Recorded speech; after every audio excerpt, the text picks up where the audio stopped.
Mga kababayan, isang mainit na pagbati sa inyong lahat. May mahalagang aral tayong dapat pag-usapan ngayon, ang tungkol sa respeto. Alam nyo ba ang sinabi ni Professor Isidro Ungab? Simple lang daw, kung hindi ka marunong magbigay ng respeto, huwag mong asahan na ikaw ay rerespetuhin. Tingnan natin ang sitwasyon ni Zaldico noon. Hindi siya nagpakita ng parliamentary courtesy. Ngayon, nagtataka siya kung bakit ganoon ang treatment sa kanya. Para bang nakalimutan niya ang sarili niyang mga ginawa.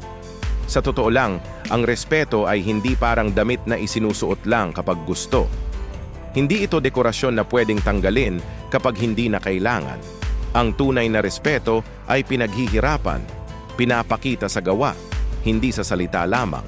Noong panahon ni Duterte, diretso ang usapan, walang palusot, walang pagtatago. At dapat ganoon pa rin hanggang ngayon, malinaw, tapat at may respeto.